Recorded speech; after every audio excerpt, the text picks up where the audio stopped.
Okay students, so I hope you have seen Rolle's theorem and mean value theorem. Again I repeat this one because this is very important topic, and most students what they used to do is they simply memorize this one and used to solve exercise, and there they used to face lots of problem. They don't understand the question well and they find trouble there only. Okay, so you try to understand what this theorem is all about. This theorem is all about, I told you, this is obvious theorem. Obvious theorem means it will, you can also understand this one if you take a graph and try to understand this one. Okay, so as I told you, fa, if you have to make equal to fb, obviously the graph will always becomes like this, right? It will, whatever it will be, shape can be like this also, it can go, graph can go like this also, but since you have to make fa is equal to fb, it has to come back down here. So when it come back down, what will happen? Obviously there will be a point up here where the slope of tangent, that is angle between tangent and your x-axis, will be 0. Tangent, slope of tangent will be 0, that is derivative will be 0. Okay, so for that what was theorem? First thing, see here, for function f from closed interval this one to this set of real number, your domain is this one, your range is this one. Okay, from here, if first condition, f is continuous, so to apply Rolle's theorem, first thing, f must be continuous, second, it must be differentiable, third, fa must be equal to fb. Can you see? Fa and fb must be equal. Okay, image of this one and image of this one must be same. If it happens then you will see there will be one point for sure. Okay, there will be one point which will be between a and b such that differentiation, that is slope of tangent, will be okay, slope of tangent will be 0 at that point. So this you try to understand with the help of graph. I have explained this one many times, and before your exam also I have explained this well with the help of graph. You see that well. Without understanding this, don't go for your exercise. Okay, first you try to understand this two theorem well, and this is very simple theorem. For function, this mean value theorem, this is also called Lagrange's mean value theorem. Okay, for function f from closed interval a to b to set of real number, your range will be from here, your domain is this. Okay, if here also two condition must satisfy, here three condition, right? F continuous, f differentiable, then fa and fb must be equal. But here in this case, f continuous, differentiable, but equal condition is not given here. Okay, now if these two conditions satisfy, then there will be one point c between a and b such that differentiation, that is slope of your line at that point. Okay, at that point mean function. Okay, at that point if you derive and find out the slope of the tangent, it will be equal to this slope, and I have already shown you in the graph, this is nothing but slope of a b, I said, right? Remember?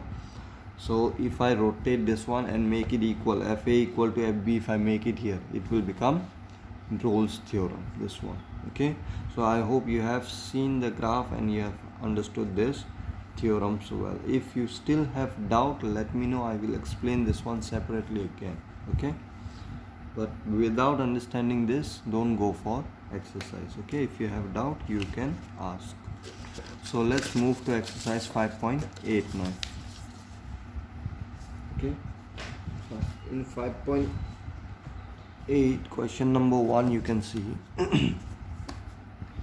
verify Rolle's theorem for the function this. So you have to find verify Rolle's theorem on this function. So to verify Rolle's theorem means what? Means I have to just check whether Rolle's theorem I can apply here. So to check that one, what you have to check? Just see f is continuous or not at this interval, f is differentiable or not at this interval, and fa is equal to fb or not. A is this one here, b is this one. So f of -4 and f of 2 we will find out, and we'll check whether it is equal or not. If these three conditions satisfy, we will get 1 point. Okay, we will get 1 point between these two such that differentiation of that point will be 0. We can find out that point. So let's see what is that point. Okay.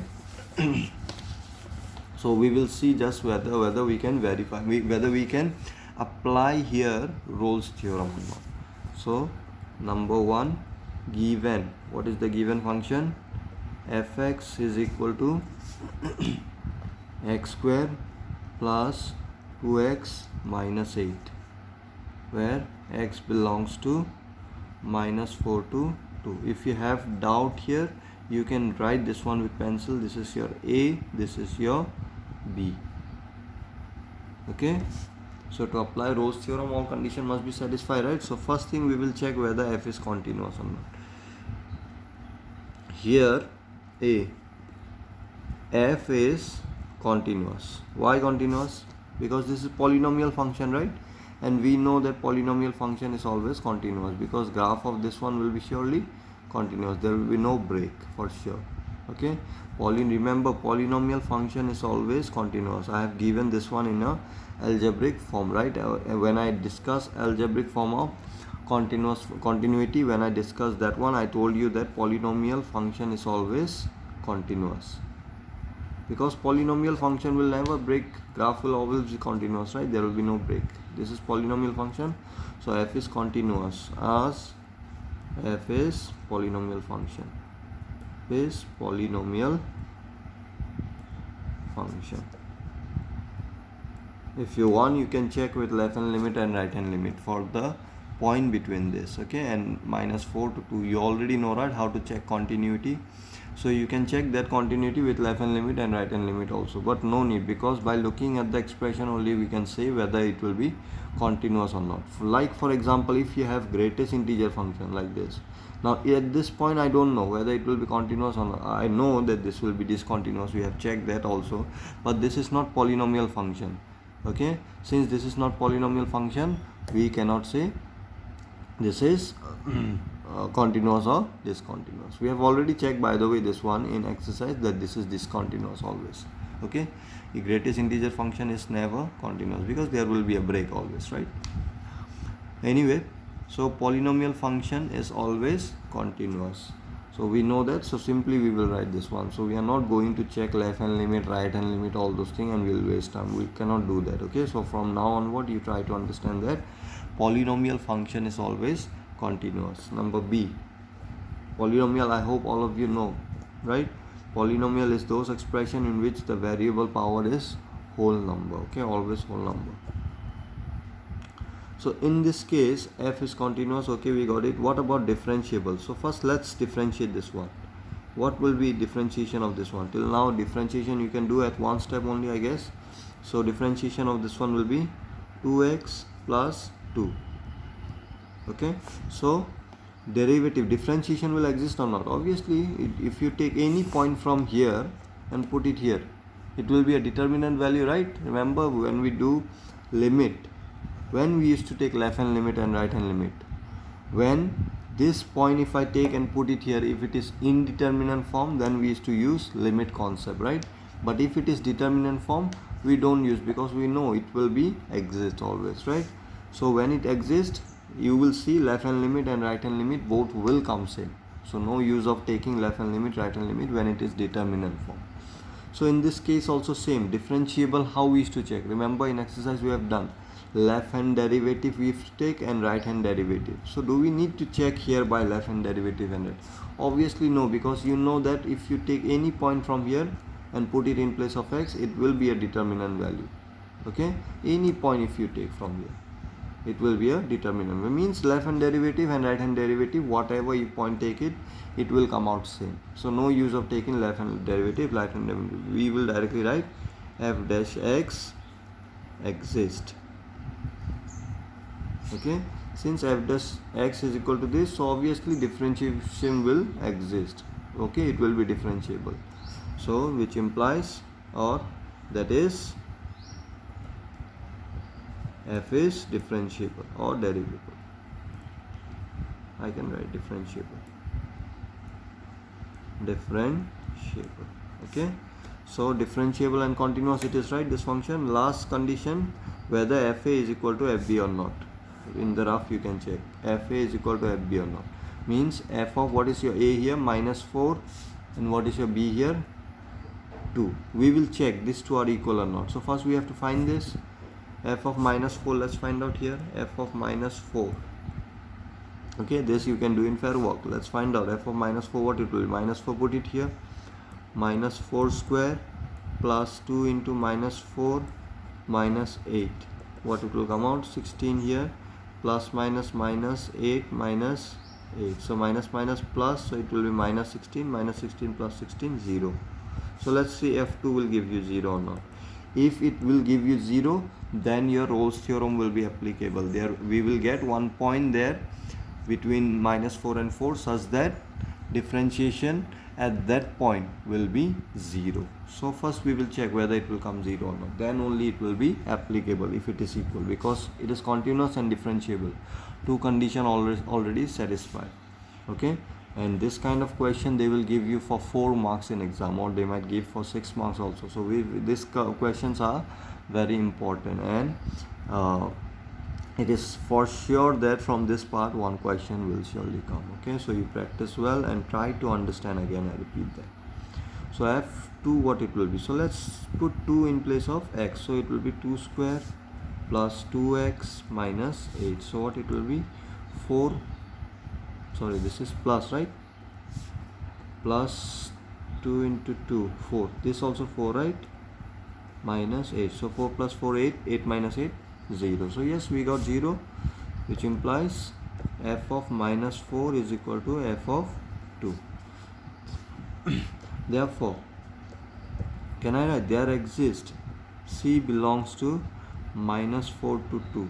Between this there will be 1 point such that, can I write directly now? Because all 3 conditions are satisfied, right? So obviously Rolle's theorem is applicable. So I will get 1 point. So I will find out that point and will show that f dash of that point is equal to 0, such that f dash C is equal to 0. I will find out that point also. Obviously this will satisfy because all the conditions are satisfied. So according to Rolle's theorem, what it says, if these 3 conditions satisfy, there will be 1 point between these two between this interval, such that differentiation of that point will be 0. So which implies f dash c will be how much? You can see here in option B you have f dash x equal to this. So f dash c will be what? Let me write this one here so that I can use implies here only. Okay, as an equation. So f dash c will be 2c plus 2. If you want, you can mark this one as 1. So equal to 0. So you can write from 1. I hope it's clear. F dash x, it is 2x plus 2, right? So in place of x, what we are putting here? C. In place of x, we have put c. Can you see? So we will solve this equation. So what will be that point? So you can see 2c is equal to minus 2, which implies to bring this side. So which implies c is equal to minus 1. So you can see minus 1 will lie between this, right? Which belongs to minus 4 to 2. So you can see what is that point? Minus 1 is the point. If you want to understand through graph, it will be like this. This is minus 4, suppose. This is 2. So you will see that minus 1 at this point, if the graph is supposed like this, you will see at this point only, means if you find out y here, if you differentiate here, you will see the slope, means if you find out slope of tangent, you will see it will be parallel to x-axis. Okay, at this point. Is it clear? So what we will write? Conclusion. Therefore Rolle's theorem is applicable. You have to write in the conclusion. Therefore Rolle's theorem is applicable. Okay, in this case obviously it will be applicable because they have simply said to check only, right? So this is how we will write. So it is quite lengthy, but if you understand step by step, you can easily do it. So always check if they ask you to check Rolle's theorem, first step is always check whether f is continuous or not. Remember, your polynomial function is always continuous, and this one greatest integer function, we have already done this one in exercise 5.1. that greatest integer function is not continuous. It will break the graph for sure. If you draw the graph of this one, it will surely break. Okay, greatest integer function. If you want, I will show you this also if you want. Okay, just tell me if you don't understand this. This kind of question is also there, that's why I'm saying this. Okay, so this kind of question also we will discuss. So I hope this one is clear for you. So always check whether f is continuous or not, second differentiable or not, third fa is equal to fb or not. If it happen, then we can apply Rolle's theorem and we can get 1 point between that interval, such that at that point if you differentiate, it will always be 0. So using this equation I can easily find out what is that point also. Okay, so next is question number 2. So in question number 2, exactly same but different function they have given. They have said examine if Rolle's theorem is applicable to any of the following function or. So if Rolle's theorem is applicable here or not, we have to check. So for that, what you will do, find out whether the three conditions satisfy or not. So first question, you can easily see it is a greatest integer function, and I told you greatest integer function is never continuous. So if it is not continuous, obviously it cannot be applicable. Rolle's theorem cannot be applicable here. Here also not applicable, but in this case it is a polynomial function, so continuous as well as differentiable also this one will be. So we will just check whether fa, that is f1 and f2, it is equal or not. If it is equal, we can say that Rolle's theorem is applicable and we can get 1 point, where differentiation at that point will be 0. Okay, so if you have not watched those videos, whatever I'm saying here, I know you will not understand. So first, I told you again and again, first theorem, then come to exercise. Okay, if it takes 1 week to understand theorem also, you spend 1 week on theorem only. Don't spend much time on this one first, because without understanding theorem, it's useless spending time on this exercise. Okay, because you need to understand each and every step properly. So examine if Rolle's theorem is applicable or not, first part, this one. Next, they have said, can you say something about converse of Rolle's theorem from this example? Converse means what? See here, your Rolle's theorem is, where I have written that one? Yes. Rolle's theorem says, if this, you can see, if this, then this will happen. Right? So in converse, what will happen? If this happen, we have to show, then this must happen. Okay, if this happen means if f dash at some point it is equal to 0, then all this condition must satisfy. That's what we have to show in converse. I hope it's clear. Again I repeat, see here, Rolle's theorem, what it says, for function this, if this happen, means if these three conditions satisfy, then only we can get a point C, where differentiation will be 0, right? We can get this point. But in converse, how we will check? We will take this one as if, this portion as if this happen, then we will show this must satisfy. But you will see converse of Rolle's theorem will not hold here. Okay, I will show you that also. Now let's move to exercise. I think time is 18. So I will show you one question here. Okay, so rest you try here. You can try question number 3. 3 I think you cannot do it. Number 4, 5 you can do yourself, and number 6 also you can do yourself. Okay, these 3 questions you can do yourself, same type of number 1 only. Okay, so you try this one. Number 2 I will show 2 question I will show it here, and number 3 also I will show you. Okay, so number 2, I think time won't be enough here. So today I will just show you why greatest integer function, this greatest integer function is discontinuous. I will show you here. Okay, because some student may not know this. So see here, first thing, greatest integer function, what it is. We know that greatest integer function means its output is always integer. Okay, answer is always integer, and which integer? It will be either less than or equal to x. Okay, n is the greatest one. Example, again I repeat, if your x is 1.9, what will be output here? Output will be 1. Why? In number line, try to understand this. This is 0, this is 1, this is 2. Okay, so 1.9 will lie here. Yes, so this is your x, right? Now I told you this value will be always less than or equal to x. Now equal to cannot be. Why? Because 1.9 is not integer. right? So 1.9 cannot be the answer. I told you answer output will always be integer here. So which integer it will be? It will be the greatest integer. Now greatest means which greatest integer? On your left, because less than, I said less than x. On your left, which one is the greatest integer here? 1 is the greatest integer. So output will be 1 here. Okay. If I write 2.1, what will be the output here? It will be 2. If you draw in number line 1, 2, 2.1 will be here, right? So on your left, which one is the greatest integer? 2 is the greatest integer, so 2 will be the output. Okay, so based on this, if I draw graph here, for example this one only I will take. If I draw graph for this one, you see interval is 5 to 9. Okay, this is 5, suppose this is 9, 5, 9. Okay, so what I will do, x I will take value from here only, right? And then I have to find y, what it will be. Yes or no? That's how we used to draw graph. X we will take value and then we will find what is the y. Then we used to plot point and then we used to join those points and we used to make graph, right?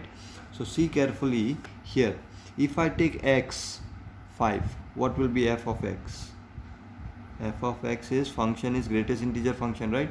If I take x equal to 5, what y I will get? X equal to 5 I am taking, then y will be, that is this one is equal to fx is equal to how much you will get? 5 only, right? So 5, suppose this is 5. Okay, try to see carefully. X 5, y also 5 here. Next point, what it will be? 5.1 suppose I will take. Okay, so if I take x equal to 5.1, what will be a y? Y will be 5 only, right? So your y will be here only. So okay, this 2 point continuous, very close. 5.1, after that whatever point is there I will take, then also you will get 5. Now let's move to 6. Okay, now if I take 5.9999999, then also you will get 5, right? Try to understand carefully. So graph from here to here you will get continuous and it will be straight like this. Now when I will take 6, the moment after this whatever number is there, 5.99999 means before 6 whatever number is there, for that you will get 5. I hope you are clear. X, if you take 5.9999999, whatever you will take in the graph, this is your 5, this is your 6, 5.9 is here, right? So greatest integer function will be which one? Obviously 5 it will be, output will be 5, y will be 5 here. So if you take 5.999999 also, then also your y will be 5. Now the moment you will take 6, okay, x, if you take 6, what you will get? Fx, you will get 6 only. So you will see between 5 and 6 here there are lots of number, right? I hope you can understand. In this y value, this is 5, this is 6, so between 5 and 6 there will be 5.1, 5.2, all this will be there, right? But we will not get. Right after this is 5.99999 like that, right? Okay, right after this when we move to 6, x, when we take 6, what you will get? Y also you will get 6, right? 6 will be your output here. After that 6.1 if you take, you will get 6, 6.2, 6.3, 6.4 you will take, you will get 6, 6, 6, 6, 6, y always you will get 6. Now next, if you take 7, at 7, the moment you will take 7, you will get y equal to how much? 7 only, you will get this point. So this point, can you see these are missing? Means what? This graph will not join, right? There will be a break. In this case also, don't draw dark portion, this will be open. Okay, I remember, if the point does not belong, we used to draw in the graph like this, right? So this will be plain one, okay, not a dark. So the moment you will take 7, x equal to 7, I hope you can understand this, what I'm saying here. In case of this 5.1, 5.2, 5.3, whatever you will take, 5.9, all this output is what? Y will be what? This is y, right? This is y, this is x, this is y. You will get 5, 5, 5.